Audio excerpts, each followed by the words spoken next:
Ministre de l'Éducation nationale, de la formation professionnelle, de l'enseignement supérieur et de la recherche scientifique, représente la plateforme Telmétis.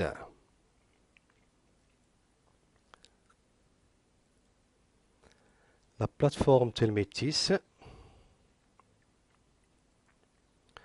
représente aujourd'hui la fonction transmettre pour deuxième année STE, deuxième année STM, deuxième année Sciences Maths B. Le cours d'aujourd'hui, ce sont les polycourroies. Cette représentation, elle est assurée par monsieur. La fonction d'une polycourroie. Voilà ici l'animation. Transmettre par adhérence à l'aide d'un lien flexible la puissance entre deux arbres éloignés, généralement parallèles. On peut avoir des arbres parallèles ou bien des arbres perpendiculaires dans certains cas de montage. Type de courroie. Premièrement, courroie plate, courroie trapézoïdale, courroie ronde, courroie crantée. Le symbole cinématique des différents types de courroies. Pour courroie plate, voilà le symbole cinématique. Pour courroie trapézoïdale, c'est un triangle. Pour courroie ronde, c'est un cercle. Pour courroie crantée, c'est un zigzagué.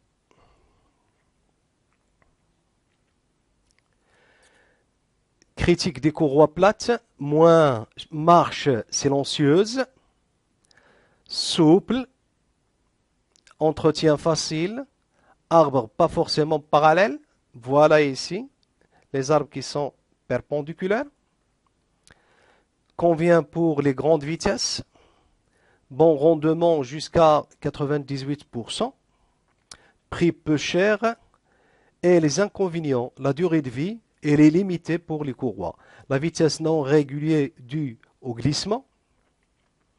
Palier chargé à cause des tensions des courroies. Transmettre de faible puissance. Et remarque sur la poulie d'une courroie plate. Le bombé, ici, de la poulie qui reçoit une courroie plate, assure un bon guidage et une meilleure stabilité de la courroie. Ça veut dire qu'il réalise l'équilibrage de la courroie par rapport à la poulie.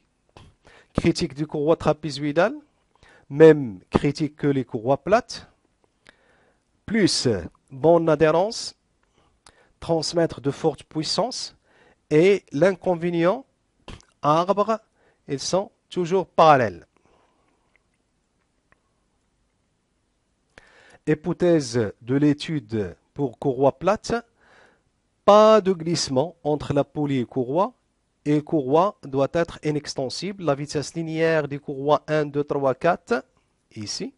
Voilà les différentes caractéristiques. Le couple, la vitesse angulaire, la vitesse linéaire du courroie, la tension sur le brin tendu, la tension sur le brin mou. La vitesse linéaire du courroie est égale à oméga m fois petit r ou bien oméga r fois grand R.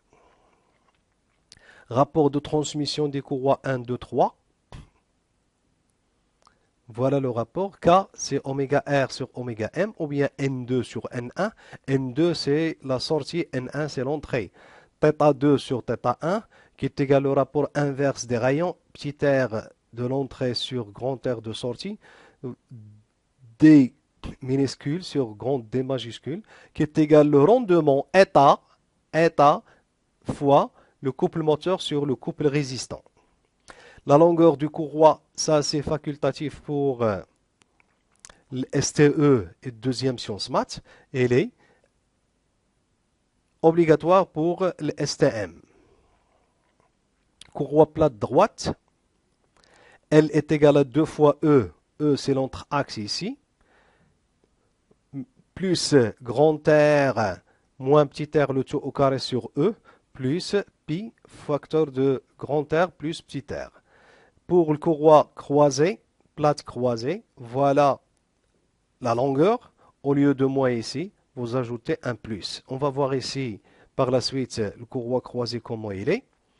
Remarque, la transmission se fait avec ou sans changement de couple et de sens. Voilà le changement du sens de rotation des deux poulies. Ou bien, deuxième variante. Deuxième remarque, galet tendeur ou bien enrouleur est placé sur le brin mou pour augmenter. Voilà le galet tendeur sur le brin mou pour augmenter la puissance par l'augmentation de l'angle d'enroulement alpha. On va voir ici l'angle d'enroulement alpha. Voilà l'angle d'enroulement alpha. C'est entre le point B ici et le point A à ce niveau-là. Et ici entre C et D à ce niveau-là. Le couple CM est égal à grand T sur le brin tendu moins petit t sur le brin mou, le tout multiplié par petit r. Ou bien le couple résistant est égal à grand T sur le brin tendu moins petit t sur le brin mou fois grand R. La puissance linéaire du courroie est égale à grand T moins petit t fois V, la vitesse linéaire du courroie. Critique du courroie grand T. Voilà les différentes caractéristiques ici. Arbre pas forcément parallèle. Ça veut dire ce type de courroie, il accepte des arbres perpendiculaires, mais à condition que la distance A doit être supérieure ou égale à 20 fois la largeur du courroie. La largeur du courroie petit l. Pas de glissement, rapport constant. Supporte bien les basses vitesses. Tension initiale plus faible sur les arbres. La durée de vie est limitée. Ce sont des inconvénients. Remarque, une des poulies doit être munie de flasques afin d'éviter le glissement axial de la courroie. Voilà le flasque ici.